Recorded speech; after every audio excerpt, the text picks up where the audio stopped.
Shalom, shalom, shalom, shalom. Selamat pagi dan sejahteralah hidup kita di hari ini, Jumat 10 Juni tahun 2022. Adalah sebuah anugerah jika kita bisa berada kembali di hari ini, amin. Dan percayalah, sama seperti Dia telah memberkati tidur malam kita, maka di sepanjang hari ini Tuhan juga pasti akan memberkati dan menyertai kita. Baiklah, sebelum kita lebih jauh melakukan semua aktivitas kita sepanjang hari ini, izinkan kembali Tuhan bicara melalui pembacaan Alkitab satu hari satu pasal yang akan tetap kita ambil dari pembacaan 66 hari bersama Yesaya. Dan hari ini kita telah berada di hari yang ke-42, maka kita akan membaca kitab Yesaya pasal yang ke-42 ayat pertama sampai dengan ayat yang ke-25.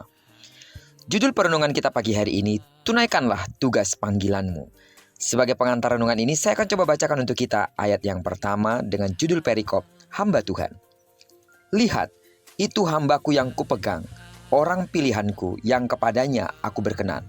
Aku telah menaruh rohku ke atasnya supaya ia menyatakan hukum kepada bangsa-bangsa. Tahu saudara bahwa biasanya perikop ini dipakai untuk menubuatkan tentang Yesus Kristus yang merupakan anak Allah yang datang menjadi manusia. Dalam pelayanannya, Yesus memberitakan firman Allah menentang kekuasaan yang semena-mena, bahkan rela menderita.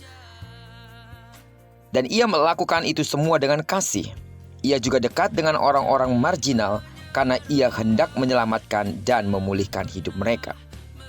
Akan tetapi, seharusnya perikop ini dapat juga ditujukan kepada kita, karena kita sendiri adalah orang-orang percaya yang telah dipilih Allah untuk menjadi hamba-hambanya. Demikianlah yang dijelaskan di dalam kitab 1 Petrus pasal yang kedua, ayat yang ke-9.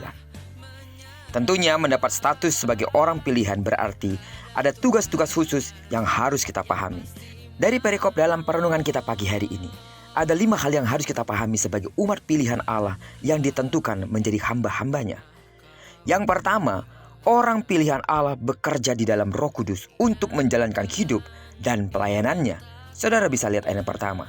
Jadi seberat apapun tantangannya, kita tidak perlu takut karena Roh Allah beserta kita.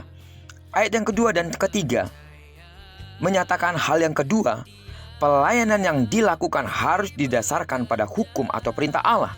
Sebab itu, kita harus selalu bersekutu dengan Allah melalui firman-Nya dan menghidupi firman itu dengan setia. Yang ketiga, di dalam ayat yang ke-6 dijelaskan bahwa orang pilihan Allah dipanggil untuk menyampaikan rencana keselamatan Allah bagi orang-orang berdosa. Dan yang keempat, ayat yang ke-7, pelayanan yang dilakukan harus menjangkau kelompok orang-orang yang dianggap marginal oleh dunia ini. Karena mereka juga adalah orang yang dikasihi Allah seperti yang ditunjukkan Yesus di dalam pelayanannya. Dan yang kelima, ayat yang ke-8 menjelaskan bahwa pelayanan tersebut harus memberi tempat utama bagi nama Allah.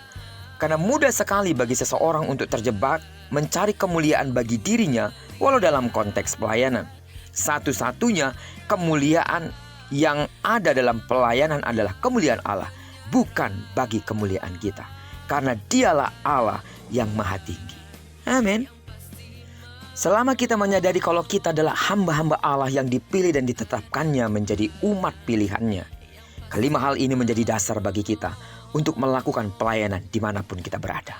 Sebab itu, sebagai orang percaya, kita patut bersyukur atas kasih Tuhan yang telah memilih kita dan menjadikan kita istimewa baginya. Amin. Dan selanjutnya, kita harus setia untuk menjalankan tugas sebagai pemberita Injil kepada setiap orang di sekitar kita. Karena dunia ini memang membutuhkan keselamatan yang hanya diperoleh dari Tuhan kita, Yesus Kristus. Amin. Tidak cukup hanya mengucap syukur atas keselamatan yang diberikan Allah di dalam Yesus kepada kita. Yesus memanggil dan memilih kita untuk menyatakan berita kesukaan yang kita dapatkan dari Allah di dalam Yesus Kristus kepada dunia. Bahwa satu-satunya jalan keselamatan hanya ada di dalam Yesus Kristus. Terpujilah nama Tuhan. Kiranya perenungan kita pada pagi hari ini mengingatkan dan menyemangati kita kembali bahwa kita adalah umat pilihan yang diutus oleh Tuhan untuk memberitakan kebenaran Allah di dalam Yesus Kristus. Dan diberkatilah setiap orang yang mau hidup di dalam panggilannya. Diberkatilah kita sepanjang hari ini dan digenapi firman-Nya yang telah berjanji bahwa apa yang dikerjakan tangan kanan dan tangan kiri kita dibuatnya berhasil.